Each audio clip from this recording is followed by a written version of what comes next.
Hello students, मैं धीरज Jain lecturer EFM आपका हार्दिक स्वागत करता हूं आपके अपने कॉलेज के चैनल पे गुरुग्राम डिग्री कॉलेज के।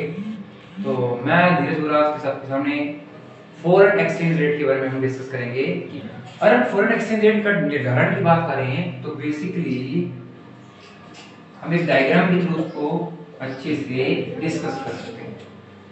आपने 11th क्लास के अंदर डिस्कस किया था माइक्रो इकोनॉमिक्स, या फिर 12th में डिस्कस की होगी आपने माइक्रो इकोनॉमिक्स। तो कहीं ना कहीं आपने माइक्रो इकोनॉमिक्स पढ़ी होगी और माइक्रो इकोनॉमिक्स के अकॉर्डिंग डिमांड कर्व आपने पढ़ा होगा। डिमांड, इसको हम बोलते हैं मांग, और एक सप्लाई पढ़ा होगा जिसको हम बोलते हैं पूर्ति। क्या बोलते हैं? तो मांग और पूर्ति क्या कहते हैं? मांग का कीमत के साथ धनात्मक संबंध होता है। क्या होता है? सॉरी, ऋणात्मक संबंध होता है। मांग का कीमत के साथ ऋणात्मक संबंध होता है। सपोज मैंने यहाँ पर मान लो कि ये पड़ी है कीमत, ये कीमत रखती है डायग्राम में, ठीक है। और मैं इधर लिख देता हूँ मांग और पूर्ति। यहाँ मैंने लिख दिया कि क्या लिख दिया? क्वांटिटी। जैसे सपोज कि मैंने यहाँ पर लिख दिया मैंने कीमत और यहाँ लिख दी मैंने क्वांटिटी। अगर कीमत बढ़ेगी, प्राइस बढ़ेंगे तो डिमांड क्या होगी? कम होगी, क्योंकि मांग का उल्टा रिलेशन है। अगर कीमत बढ़ेगी तो मांग कम होगी। और सप्लाई का कीमत के साथ धनात्मक संबंध है। अगर कीमत बढ़ेगी तो पूर्ति भी बढ़ेगी और कीमत घटेगी तो पूर्ति भी घटेगी। जबकि यहाँ पर उल्टा है, अगर ये घटेगी तो ये बढ़ेगी, ये बढ़ेगी तो ये घटेगी। मतलब यहाँ पर जो ऋणात्मक है नेगेटिव, यहाँ पर पॉजिटिव। अगर मैं डिमांड कर्व की बात करूं, सपोज प्राइजेस मेरे को दे रखे हैं 1 2 3 4 5, या आपने दे रखे हैं 10 20 30 40 50, इसको थोड़ा सा ऊपर उठ लेता हूं 60 70, ठीक है। क्वांटिटी की बात करूं तो यहाँ पर बात आ रही है डॉलर की कीमत कितनी है, $1 के बदले रुपए की कीमत कितनी है। क्वांटिटी की बात करूं तो सपोज मैं क्वांटिटी ले लेता हूँ आपके सामने, ठीक है। 5 10 15 20 25 ये क्वांटिटी है, नंबर ऑफ करेंसी। अगर प्राइस इंक्रीज, मान लो सपोज प्राइस क्या है 10, तो मान लो प्राइस 10 है और क्वांटिटी कितनी है, मान लो कि 20। प्राइस 10 क्वांटिटी इंक्रीज, लेकिन अगर प्राइस डिक्रीज होगा, प्राइस इंक्रीज होगा तो नॉर्मल सी बात है, प्राइस इंक्रीज होगा तो क्वांटिटी डिक्रीज होगी, ये डिक्रीज कर दी 10 कर दी। बना लीजिए डायग्राम। तो प्राइस 10 है, क्वांटिटी कितनी 20, प्राइस 10 पे क्वांटिटी कितनी है 20, यहाँ से पॉइंट आ गया। और प्राइस 20 हो गया तो क्वांटिटी 10 होगी। ये रहा, पहले था मेरा price 10 quantity 20, price 20 quantity 10। Relation कैसा बनेगा? ये ऐसा बनेगा। ये मेरा आ गया कौन सा कर्व? नेगेटिव कर्व डिमांड का। क्लियर है क्या? अब मैं ये लाइंस आपके सामने क्या करता हूँ, रिमूव कर देता हूँ स्टूडेंट्स। क्यों रिमूव कर देता हूँ? क्योंकि मेरे लाइन अगर रिमूव नहीं करूंगा तो आपको डायग्राम समझ में नहीं आएगा। तो ये डिमांड बन गया। अब ये जो मैंने बना दिया डिमांड कर्व की शेड्यूल के अकॉर्डिंग टेबल, अब मैं सप्लाई के अकॉर्डिंग बना देता हूँ। सप्लाई के साथ कैसा रिलेशन होता है? पॉजिटिव रिलेशन होता है। अगर प्राइस 10 से 20 हो रहा है तो क्वांटिटी भी 10 से 20 होगी। एक एग्जांपल लिया मैंने, कोई मर्जी आप ले सकते हो, हालांकि आप माइक्रो इकोनॉमिक्स में सीख लेते हो। अब मैं अगर बात करूं तो प्राइस 10 है, क्वांटिटी 10, ये प्राइस 10 क्वांटिटी 10 कहां आएगा? यहां पर। और प्राइस 20 क्वांटिटी 20, ये 20 ये आपका आएगा यहां, ठीक है। ये देखो, तो मैं यहां पर एक पॉइंट की लाइंस ड्रॉ कर देता हूं। अब इस पॉइंट को इस पॉइंट से मिला देना और ये आपका डायग्राम बनेगा पॉजिटिव सप्लाई। डिमांड नेगेटिव बना है, ये नेगेटिव कर, कैसे नेगेटिव है? एक बढ़ाओगे, एक घटाओगे तो दूसरा बढ़ जाएगा और दूसरा घटाओगे तो पहला बढ़ जाएगा। उल्टा रिलेशन है, जैसे ये रहा। और सप्लाई में आप बढ़ाओगे, ये बढ़ाओगे तो ये भी बढ़ जाएगा, ये बढ़ जाएगा, ये पॉजिटिव है। जैसे जैसे आपके प्राइस बढ़ेंगे क्वांटिटी भी बढ़ेगी, क्योंकि प्रोड्यूसर का प्रॉफिट इंक्रीज होता है। डिमांड में कंज्यूमर का होता है, ये डिमांड रिलेटेड है कंज्यूमर से, उपभोक्ता से, और ये है प्रोड्यूसर से। दोनों जिस पॉइंट पर काटेंगे उस पॉइंट को बोलेंगे इक्विलिब्रियम पॉइंट। क्या बोलेंगे?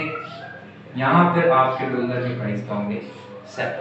ये according to my example dollar की प्राइस 10 to 20 के बीच में सेट होगी।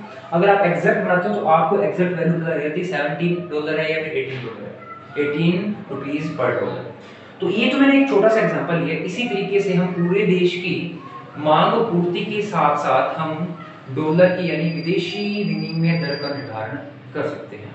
We can compute foreign exchange rate by making demand and supply curve. They intersect to each other at a point. वे दोनों एक दूसरे को एक पॉइंट पर काटते हैं, उस पॉइंट को हम बोलेंगे इक्विलिब्रियम पॉइंट यानी साम्य बिंदु। इसे क्या बोला जाएगा, साम्य बिंदु। एग्जैक्ट समझ में आ रहा है क्या स्टूडेंट्स? होप कि आपको चीजें यहां तक क्लियर हो रही होगी। थोड़ा सा मैं डायग्राम नीचे कर देता हूं ताकि आपको चीजें थोड़ी सी क्लियर समझ में आ जाए। ठीक है, थोड़ा सा मैं, ठीक है स्टूडेंट्स, यहां तक चीजें आपको क्लियर आ रही होगी समझ में।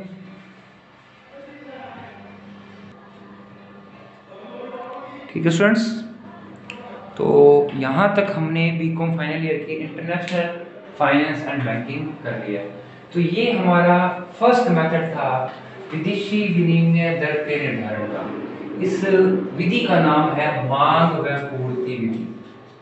मांग व पूर्ति विधि अच्छी से अच्छी विधि है, ज्यादातर यही यूज होती है, demand and supply method of deciding foreign exchange rate. यहां तक आपको चीजें क्लियर होगी स्टूडेंट्स?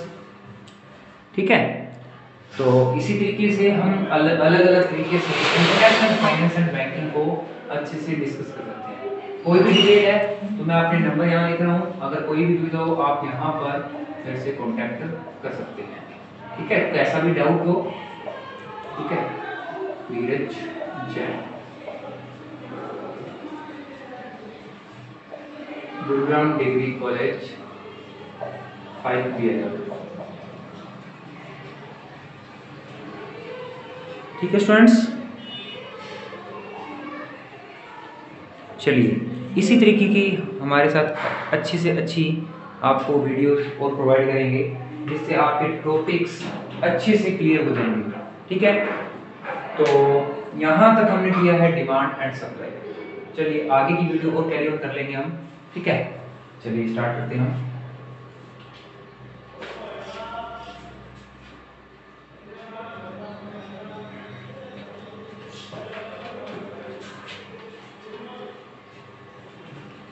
आगे हमारे पास टॉपिक और भी आएंगे, अन्य टॉपिक्स को भी हम आगे चर्चा में लेंगे। अब टॉपिक के हिसाब से अगर बात करूं तो आपके बुक्स के अंदर काफ़ी टॉपिक्स हैं। जैसे हम बात करें, ये जो टॉपिक था आपका विदेशी विनिमय दर वाला, ये 14 चैप्टर, ठीक है, 14 चैप्टर है।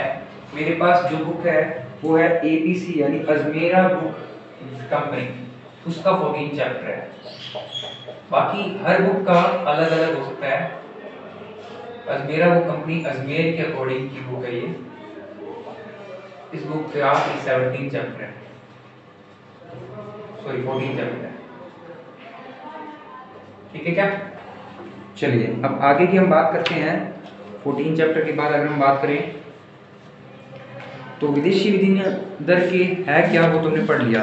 अब इसके अंदर हम पढ़ते हैं विदेशी विनिमय दर के थ्योरी का थोड़ा सा पार्ट, जिससे आपको समझ में आ जाए कि विदेशी विनिमय दर के क्या क्या है। तो हार्टली विदर्स ने क्या बोला है, अंतरराष्ट्रीय मुद्राओं के परिवर्तन की कला के और विज्ञान क्या है, विदेशी विनिमय दर। क्या बोला इसने, परिभाषा क्या बोली हार्टली विदर्स ने? चलो डिस्कस कर लेते हैं हम। हार्टली विदर्स की परिभाषा क्या कह रहा है? हार्टली विदर्स क्या कह रहा है? हार्टली विदर्स ये कह रहा है विदेशी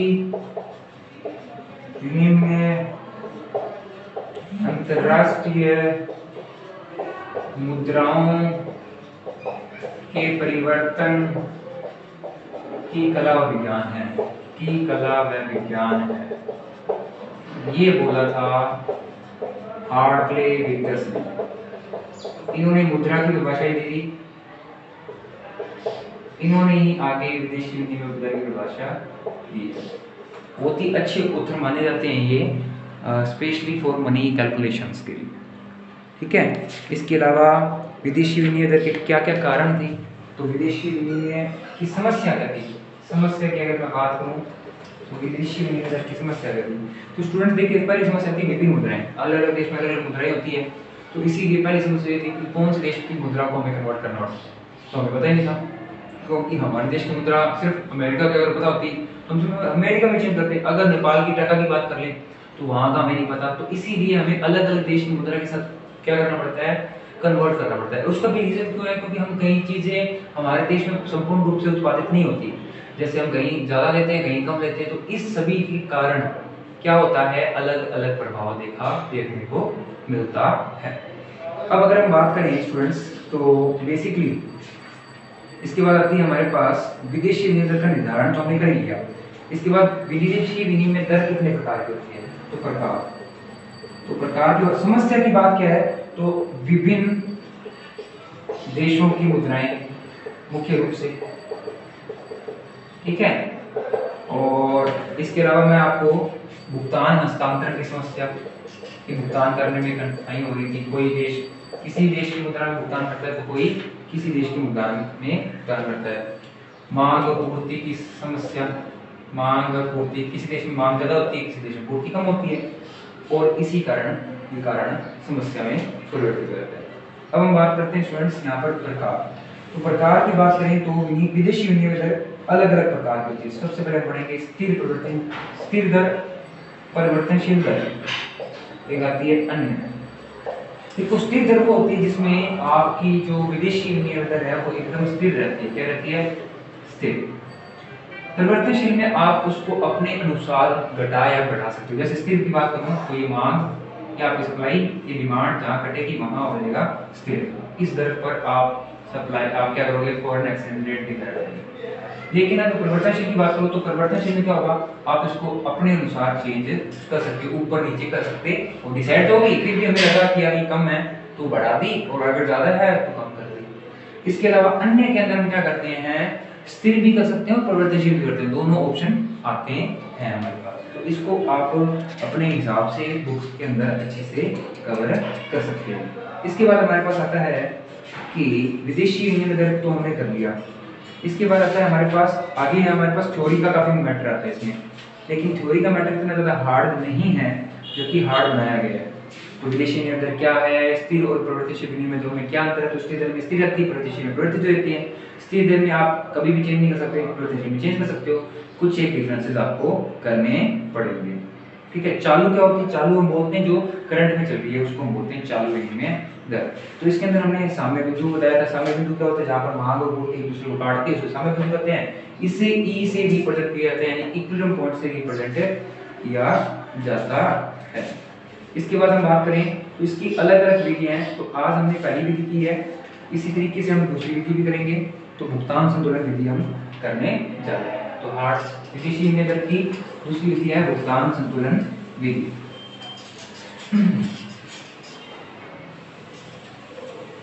तो पहली विधि हमने कर ली है, अब हम करने जा रहे हैं दूसरी विधि।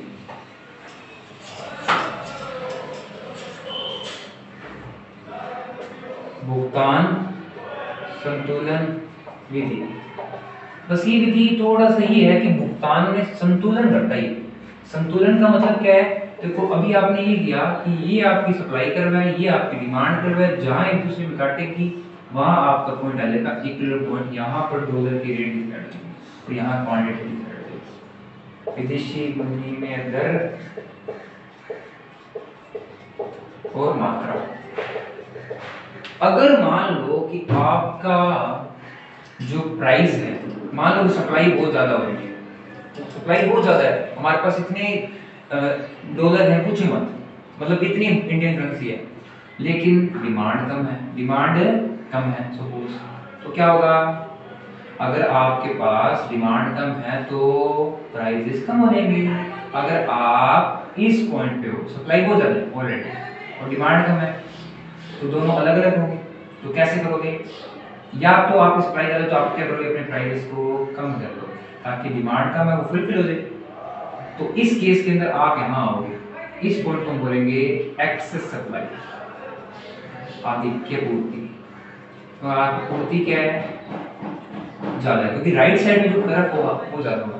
और इस साइड की बात करें तो यहाँ पर डिमांड कर्व क्या है, राइट साइड में है, और ये सप्लाई कर्व लेफ्ट साइड में है, तो इसका मतलब क्या है, राइट साइड में जो है वो ज़्यादा होता है तो डिमांड ज़्यादा है, सप्लाई कम है। अब डिमांड ज़्यादा होगी तो प्राइसेस बढ़ जाएंगे। हालांकि यहाँ पर होती है क्या है, यहाँ पर एक्सेस डिमांड होती है, एक्सेस, यहाँ पे डिमांड ज़्यादा है, बीमारी है, यहाँ पर सप्लाई ज़्यादा है, यहाँ पर डिमांड कम है, इसको डेफिशिट डिमांड भी बोल सकते हो, डेफिशिट डिमांड। एक्सेस सप्लाई बोल दो, एक ही बात है, किसी भी नेम से बोल कर दो पता है, एक्सेस सप्लाई ज़्यादा है, ये डिमांड कम है, यहाँ पर डिमांड ज़्यादा है, सप्लाई कम है। लेकिन हमारा टारगेट रहता है कि यहाँ मिडिल पॉइंट पे आ जाए जहाँ पर हमारी रेट क्या हो जाए, डिसाइड हो जाए। क्लियर है स्टूडेंट्स? तो इस तरीके से हम इंटरनेशनल ट्रेड को डिस्कशन कर सकते हैं। क्लियर है कि स्टूडेंट्स यहाँ तक? तो यहाँ तक आपकी चीज़ें होप की क्लियर होती जा रही है। इसके बाद हम बात करें इसके गुण क्या है, तो सबसे मुख्य गुण है कि सामान्य साम्य विश्लेषण पर आधारित है ये, ठीक है, मतलब आप आसानी से इसका विश्लेषण कर सकते हो। अगर हम बात करें इसके अलावा कि इसके एजम्पशंस क्या है, तो ये एजम्पशन ये कहते हैं कि यहाँ पर आप स्वतंत्र हो, कि आप बढ़ा भी सकते हो, कम भी कर सकते हो, आप पे डिपेंड करता है कि आप कम करना चाहते हो या फिर ज़्यादा करना चाहते हो। एक और बात, अगर आप जब दो देश की विदेशी विनिमय दर समान रहती है उसे बोलते हैं क्रय शक्ति क्षमता।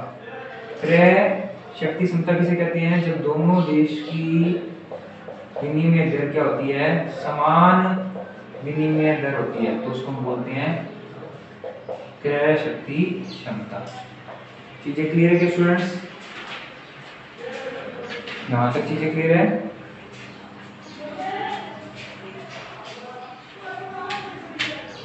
चलिए अब हम बात करते हैं स्टूडेंट्स, इसको नियंत्रित कैसे रखा जाता है, भारत में विनिमय नियंत्रण कैसे किया जाता है। तो मुख्य रूप से ये विधियां आपके काम में आएगी, दो विधि मैंने आपको बताई है, ये बहुत ही इंपॉर्टेंट है। अब हम बात करते हैं कि विनिमय दर को कैसे निर्धारित किया जा सकता है, विनिमय नियंत्रण। तो विनिमय नियंत्रण की अगर बात करें स्टूडेंट्स, तो विनिमय नियंत्रण के लिए एक अधिनियम बना हुआ है, विदेशी विनिमय नियमन अधिनियम। स्टूडेंट्स ये अधिनियम बना हुआ है 1973 में, जिसको हम बोलते हैं FEMA, foreign exchange management act 1973 में फेमा बना था स्टूडेंट्स। क्या बना था? फेमा।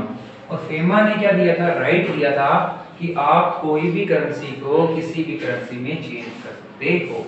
हमारे देश में किसी भी देश की किसी भी कार्य को व्यवस्थित करने के लिए एक्ट बनाया जाता है पार्लियामेंट के थ्रू, और पार्लियामेंट ने हमें पावर दी है 1973 के अकॉर्डिंग कि if you are doing any foreign exchange, अगर आप कोई विदेशी विनिमय करते हो तो आपको इस अधिनियम के तहत सभी प्रावधानों को पालन करना पड़ेगा। चलिए अब हम बात करते हैं स्टूडेंट्स कि इसके लिए कौन कौन सी कमेटियां बनाई गई थी और क्या क्या इसके अंदर क्या क्या हमें व्यवस्था करनी है। तो सबसे पहले इसमें क्या क्या किया था, तो पहले अधिकार ये थे कि आप आसानी से विनिमय कर सकते हो, कोई भी अधिकृत व्यापारी होगा तो ही विनिमय करेगा, मतलब पहले से वो क्या होना चाहिए, उसमें रजिस्टर्ड होना चाहिए। इसके लिए प्रमाणित मुद्रा कोष भी आ सकता है और अप्रमाणित भी आ सकता है। देखो स्टूडेंट, प्रमाणित और अप्रमाणित से मतलब क्या है, इसमें 20 प्रमाणित मुद्राएं रखी जाती है। 20 प्रमाणित मुद्राएं मतलब जैसे गोल्ड वगैरह हो गई, वो रख के फिर आप विनिमय कर सकते हो, और इसके अलावा 20 के अलावा कोई अन्य हो तो अप्रमाणित हो। प्रमाणित का मतलब रजिस्टर्ड, जैसे गोल्ड वगैरह हो गई, वो आप देकर विनिमय कर सकते हो। इसके अलावा कर रहे हो तो वो अप्रमाणित हो जाएंगे। अगर विदेशी प्रणाली की बात करें तो ये सिस्टम है, एक व्यवस्था क्या है कि एक व्यक्ति अधिकतम $500 रख सकता है। कितने डॉलर? $500। अगर 70 के हिसाब से बात करें तो 35,000 रुपए ही मैक्सिमम रख सकता है इन अपने पास। कौन?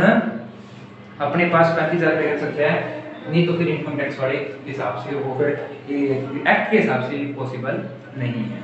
ठीक है, इसके अगर हम बात करें तो देखो ये लिखा हुआ है, देश में किसी भी व्यक्ति को विदेशियों से पूर्ण भुगतान को विदेशी विनिमय व्यवहार के लिए अधिकृत बैंकों के पास जमा करना अनिवार्य होता है। हाँ, वह $500 तक राशि अपने पास रख सकता है। $500 की राशि कितनी होगी? लगभग 35,000 रुपए तक अपने पास रख सकता है।